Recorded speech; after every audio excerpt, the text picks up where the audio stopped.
El congresista Jorge Meléndez, vocero de Peruanos por el Cambio, recibe a Perú 21 Televisión para comentar el suceso del día de hoy, la detención preliminar del expresidente Pedro Pablo Kuczynski. Congresista, muy buenas tardes. Bueno, agradecerte, Joaquín, por la entrevista. La verdad que es totalmente sorprendido, ¿no? Porque era un proceso de investigación muy regular, muy formal, con la colaboración permanente del expresidente Kuczynski. Ha acudido a todas las citaciones que le ha hecho el Ministerio Público, inclusive ha tenido algunas limitaciones, digamos, en sus derechos, por ejemplo, impedimentos de salida del país, que ni siquiera lo ha apelado. Él se ha allanado, digamos, a la decisión del Poder Judicial, ha acatado esa disposición, ha tenido las cuentas bloqueadas y los tiene hasta ahora, se ha levantado su secreto bancario, es decir, era un proceso totalmente regular. Por eso es que nos sorprendió esta medida y nosotros la hemos calificado como excesiva y desproporcionada.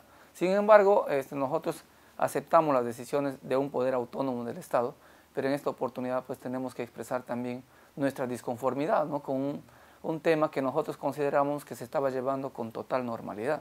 La prisión preliminar suele ser un acto previo a la prisión preventiva, que se da cuando hay peligro de fuga o peligro de obstruir con la labor de la justicia. ¿Considera usted que estos dos peligros no existen en este caso?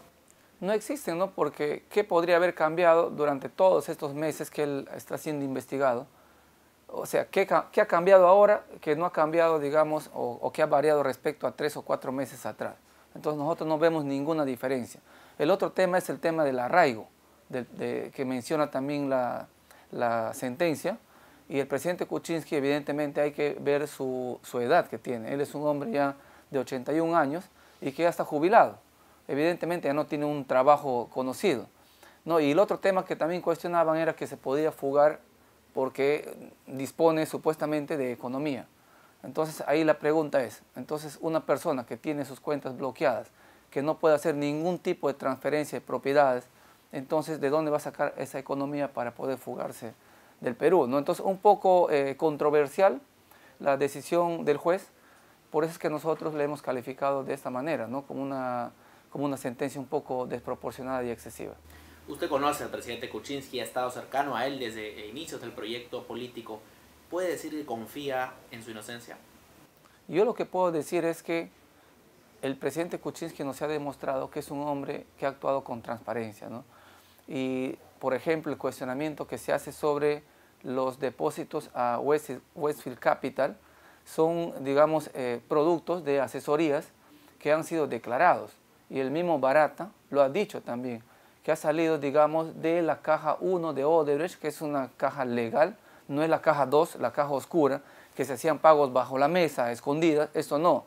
Esto es un pago legal, producto de una asesoría, y algunos directivos también del Banco de Crédito han dicho que efectivamente son pagos transparentes y legales que se han hecho a la empresa Westfield Capital, ¿no? En el comunicado que han emitido esta mañana de la bancada dicen que confían en la separación de poderes. ¿Usted en lo personal y la bancada en general creen que el Poder Judicial y la Fiscalía tienen la independencia para actuar de manera objetiva y necesaria, de manera objetiva e independiente en estos procesos, en este proceso en particular? Bueno, en el Perú se vive un Estado de Derecho y el expresidente Kuczynski se ha allanado a las diferentes, digamos, investigaciones que se le han realizado, a diferencia de otros expresidentes, ¿no? Que han buscado embajadas, han tratado de asilarse a un país. El caso del expresidente Kuczynski es totalmente diferente. Sin embargo, las miradas de los jueces, dentro de esa independencia, obviamente hay matices, ¿no? Cada juez tiene la autonomía para poder dictar sentencias. Y en este caso, nosotros consideramos que esa sentencia es totalmente desproporcionada, dado que se trata de una investigación regular y formal hacia una persona que ha estado colaborando permanentemente con la justicia. Usted ha manifestado la importancia de la presunción de inocencia. A la luz de esto, ¿podría decir que la prisión preventiva, por ejemplo, de Keiko Fujimori, es también desproporcionada e injusta? Bueno, son casos totalmente diferentes, ¿no? De ella es un tema de aportes ilegales a una campaña. En el caso del expresidente Kuczynski, era por 2 obras que se habían hecho en el Perú, justamente por estos pagos de asesorías que había hecho Westfield Capital, y la cosa es diferente, ¿no? Y como le decía, las miradas de los jueces y las sentencias también son totalmente diferentes. Entonces cada uno tiene sus propios argumentos. No conozco también el caso, digamos, de la argumentación de la sentencia de la señora Fujimori. Sin embargo, hemos estudiado un poco el caso del expresidente Kuczynski y no encontramos un argumento sólido para dictar esta prisión preliminar.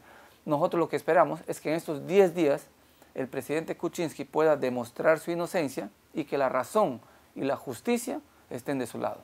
Desde la bancada de Fuerza Popular esta mañana se ha manifestado que esta podría ser una cortina de humo para tapar ineficiencias del gobierno, como en el caso de las Bambas, el incendio en el ex terminal de Fiori. ¿Qué respondería a esta idea? Yo creo que es un razonamiento equivocado. Más bien esta coyuntura le perjudica más al gobierno, o mejor dicho, no lo favorece al gobierno porque ya se desbloqueó la vía. Al contrario, el gobierno quería vender esto como, digamos, un logro conjunto de la comunidad y el gobierno, que es producto del diálogo. El gobierno en todo momento ha puesto por encima de la violencia al diálogo. Y obviamente esta noticia lo que está haciendo es tapar una noticia buena de la resolución de un conflicto que viene durante mucho tiempo atrás y que evidentemente las comunidades también están en todo su derecho de reclamar por lo menos los servicios básicos del Estado. Entonces el gobierno ha hecho todo el esfuerzo de atender a estas comunidades y de llevar adelante una hoja de ruta para poder cumplir con todos los acuerdos que anteriormente se han firmado. Finalmente quisiera preguntarle brevemente sobre otro tema. El presidente del Congreso, Daniel Salaverry, ha propuesto que el Congreso pueda tener una suerte de figura de colaboración eficaz como la que existe en el Poder Judicial. Y ha sido cuestionado porque esto de alguna manera pues estaría quizá tomando funciones o atribuciones que al Congreso no le competen. ¿Cuál es su punto de vista al respecto? Exactamente, no podemos excedernos también de nuestras atribuciones que tenemos como Congreso de la República. Y ya en el Código Penal hay un artículo que habla justamente de la colaboración eficaz y que esto le compete al Ministerio Público. Y hemos visto muchos casos de colaboración eficaz, el último, por ejemplo, que se firmó con la empresa Odebrecht y que le compete exclusivamente al Ministerio Público. Aquí en este caso no tiene nada que ver el gobierno, el Congreso. El Congreso sí tiene que ver con materias legislativas, ¿no?, de control, de varios temas que no necesariamente están vinculados a un tema de colaboración eficaz, puede ser otros temas. En el caso de la colaboración eficaz, inclusive ni al Congreso le compete más bien al Poder Judicial, como hemos visto en este caso. Entonces, me parece que hay excesos que se están cometiendo también en el Congreso y que deben ser corregidos, ¿no? Desde Peruanos por el Cambio no van a apoyar esta iniciativa. Nosotros no apoyamos porque consideramos que es una intromisión a otro órgano autónomo, que es el Ministerio Público. El Congreso debe circunscribirse en sus funciones que tiene como Congreso de la República y en este caso creo que hemos traspasado la línea, ¿no?, la línea de la autonomía que tenemos como un poder del Estado. Finalmente, la semana pasada el Premier del Solar obtuvo la investidura, pero muy ajustado, tuvo una votación históricamente baja. ¿Por qué no convenció el mensaje del Premier del Solar, cree usted? Bueno, yo he mirado el tablero y la verdad que preocupa que algunas bancadas han pintado como semáforos, ¿no? Habían de diferentes colores. O sea, ni entre las mismas bancadas han podido entrar en consenso y ponerse de acuerdo por qué votaron a favor y por qué votaron en contra. Algunos han votado en verde, otros en rojo, inclusive algunos en abstención.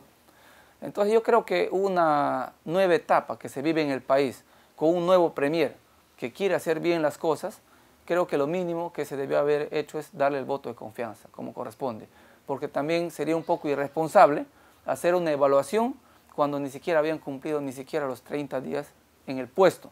Mínimamente debemos esperar los 100 días para poder hacer una evaluación coherente de que si se ha cumplido o no se ha cumplido lo que se viene a proponer en el Parlamento, ¿no? ¿Usted califica de manera positiva el manejo del Premier del Solar en el caso del conflicto minero de las Bambas? Yo creo que es positivo porque ya hemos tenido experiencias desagradables, funestas, que han enlutado a familias. Por ejemplo, en la época del expresidente García, que han muerto muchos líderes indígenas, han muerto policías, producto de un mal manejo, digamos, de un conflicto social. Y lo que tenemos que entender también, Joaquín, es que el Congreso ha heredado, el gobierno ha heredado más de 200 conflictos de diferente tipo, ¿no?, y más de 100 de carácter socioambiental. Entonces, en esta oportunidad es un conflicto de carácter socioambiental que está enfocado a la minería.